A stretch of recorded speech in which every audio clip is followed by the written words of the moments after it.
The morning air was cool and still, with a soft gray sky stretching over the quiet street. Max sat in the back seat of the car, his golden fur glowing faintly in the pale light. His big brown eyes were full of hope because every ride so far had ended in something good, an adventure, a park, or a treat. But today, Max didn't know why his family was so quiet. His tail lay still on the seat beside him. The gentle hum of the engine was the only sound as they drove away from the neighborhood Max had called home since he was a tiny puppy. 8-year-old Jamie sat next to him. Jamie's hand reached over and gently stroked Max's head, but his touch was hesitant. Jamie's eyes were red and swollen, and the boy was biting his lip to hold back tears. "Max, I'm sorry," Jamie whispered. "I don't want to leave you. I really don't." Max leaned closer, sensing Jamie's sadness. His heart ached, but he didn't understand why Jamie's family was acting so strange. They stopped at a building with big doors and loud noises one Max had never seen before. It was the animal shelter. Jamie's father opened the door, and Max's paws hit the cold floor. He looked back at Jamie, who knelt down and hugged him tightly. "I wish things were different," Jamie said softly. "I wish we could keep you forever," Max whimpered, pressing his head into Jamie's chest. Jamie's tears fell onto Max's. Fur, warm and comforting, but Jamie had to leave. Jamie's father said, "We have to do what's best for the family. Grandma's house won't let us have a dog." Max watched as Jamie and his parents walked away. He barked once, twice, then sat at the gate, his tail still, his eyes wide and waiting days passed. Max stayed by the shelter's gate, hoping for Jamie to come back. Every sound made him look up: footsteps, children laughing, cars passing by, but none of them was Jamie. The shelter was noisy and cold, and the people who worked there were kind but busy.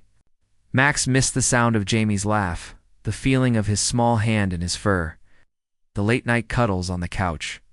One evening, as the sun dipped behind the trees and painted the sky pink and orange, Max lay down on the floor, feeling more alone than ever. The world was quiet except for the distant calls of birds settling in for the night. Then a soft voice spoke to him. "Hey there, boy. You look like you've been waiting a long time." A woman stepped inside the shelter, wore a warm smile and gentle eyes. Her name was Claire, and she was a foster mom. She had opened her home to dogs who needed a second chance. Claire knelt beside Max and reached out her hand slowly. "I'm not going to replace Jamie," she said softly. "I just want to give you a little love while you wait." Max sniffed.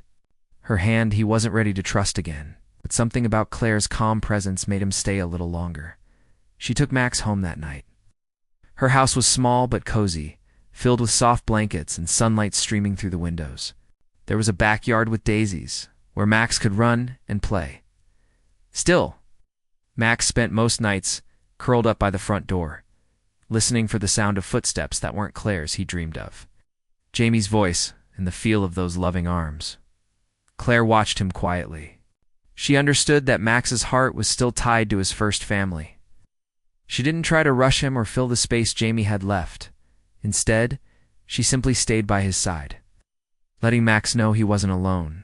And though Max's journey had taken an unexpected turn deep inside, a little spark of hope remained, because love like his was never easy to forget. Asterisk days turned into weeks, and weeks into months. Max began to learn the rhythms of his new life with Claire. The mornings started with the soft sunlight spilling through the windows, warming the little house where Max had found shelter. Claire's voice, calm and gentle, called him to breakfast, and he would wag his tail, sometimes even excited enough to bounce on his paws. In the backyard, the daisies swayed in the breeze, and Max would chase after butterflies, his golden fur catching the light like it was sprinkled with magic. For the first time in a long while, he felt the joy of running free without a worry. Claire had a way about her, quiet, patient, kind. She never pushed him to do things he wasn't ready for. She didn't try to make him forget Jamie. Instead, she seemed to understand that Max's heart still held a space reserved for someone else. But even as Max learned to smile again, deep inside, A part of him stayed waiting, watching. Some days Max would sit by the window, his ears perked, eyes scanning the empty street. He listened for the sound of a familiar voice, the footsteps of a small boy running toward him, or the gentle laughter he used to know. But those sounds never came. Claire noticed the sadness in his eyes. One rainy afternoon, when the sky was heavy with dark clouds and thunder rumbled low in the distance, Max's sorrow burst through like never before. The storm was loud. The wind shook the windows, and the house creaked in the dark. But Max didn't just whimper out of fear, he howled. His howl was long and full of pain, echoing through the rooms. He paced in circles, pawing at the door. Searching for something no one could see, Claire wrapped her arms around him, holding him close as his cries filled the room. "Who are you missing, Max?" she whispered, her voice full of compassion. Max pressed his head into her chest. If he could speak, he would say, "I'm missing my boy. I'm missing home." That night, Claire couldn't sleep. She watched Max rest his head on her lap, his breaths heavy and uneven. She realized Max's loyalty wasn't just about staying with a new family. It was about a bond he couldn't break, a love he wasn't ready to leave behind. The next morning, Claire made a decision. She called the shelter and asked for every bit of information about Max's first family. She wanted to help Max find the hope he was waiting for, maybe even bring him back to the boy who loved him first. The shelter gave her one piece of information: forwarding email from Jamie's family, a single thread connecting Max's past to a possible future. Claire wrote a message, careful, kind, full of hope. She told them about Max's time in foster care, about his gentle heart and his loyalty. She shared how Max still waited, how he dreamed of his first home. Days turned into weeks, and Claire checked her inbox every day. Max waited, too, sometimes by the door, sometimes by the window, always hoping, even though he had Claire's love. A small part of his heart was still out there, somewhere beyond the horizon. Claire knew that for Max, this wasn't just about finding a home, it was about finding his home. She whispered to Max one evening, "We're going to find them, Max. I promise." And though Max didn't understand every word, he felt the promise deep in his chest, because some bonds don't fade with time or distance. They stay alive, strong and true, waiting for the moment when love will bring them back together. Weeks turned into a quiet wait. Claire checked her email every single day, hoping for a sign, a message, anything that might lead Max back to his first family. Max, too, seemed to sense something was about to happen. He no longer just waited, silently by the door or window. Now, he would watch Claire closely, as if reading her heart. But the inbox remained empty each morning. Claire would open her laptop and sigh softly.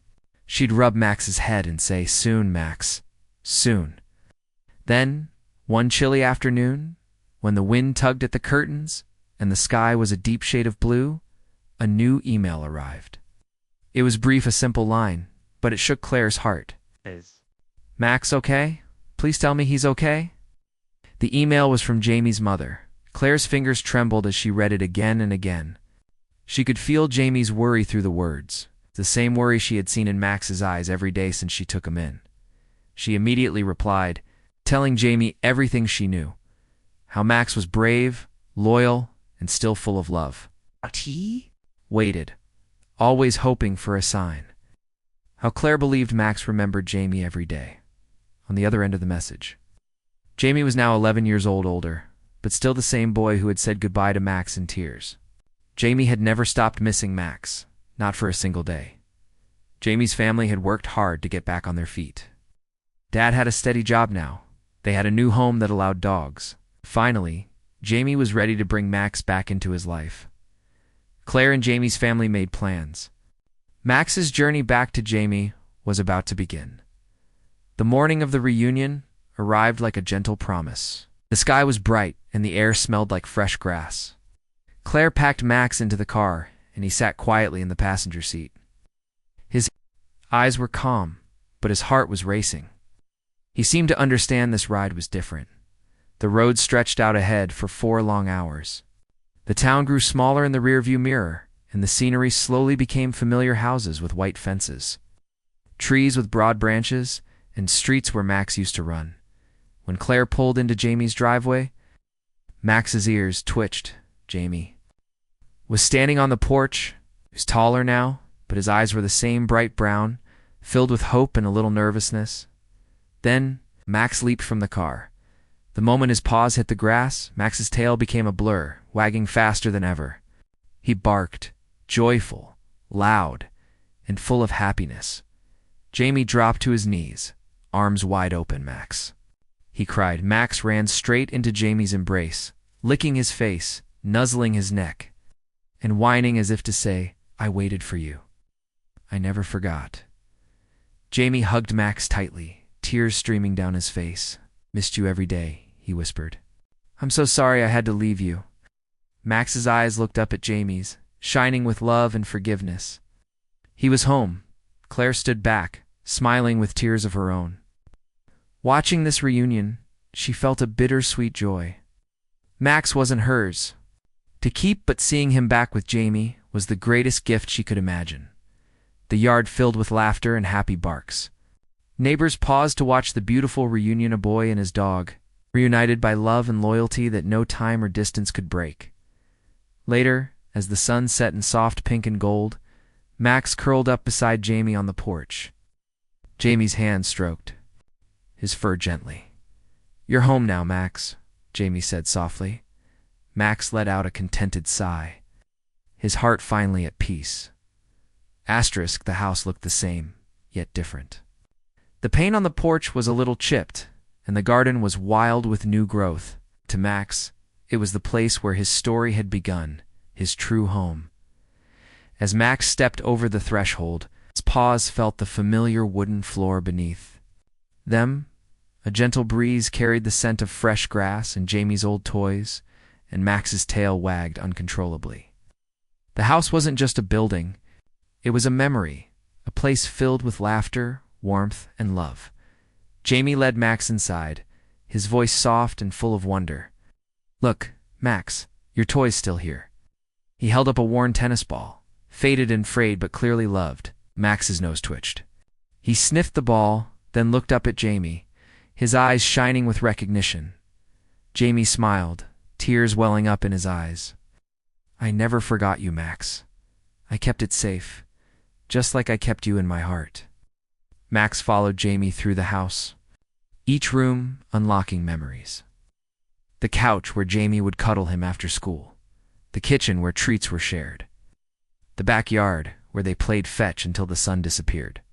That night, Jamie's parents sat quietly, watching the reunion.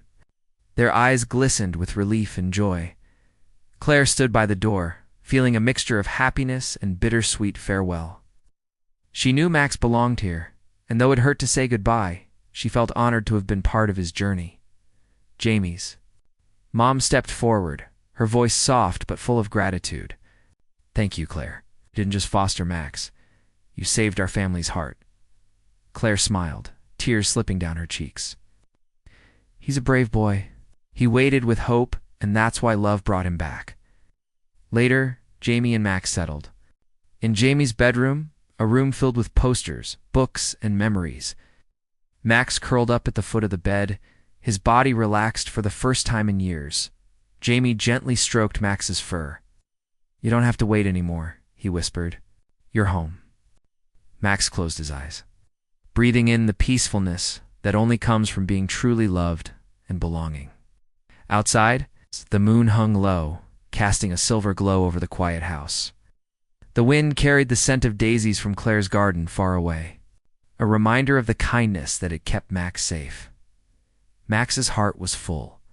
His journey had been long and sometimes lonely, but love had never left him.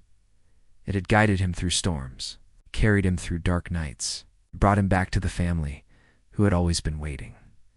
Because home isn't just a place, it's where love lives, where loyalty shines brightest, and where hearts beat as one.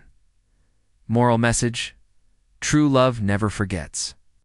Loyalty, even in silence, has a way of bringing hearts back together.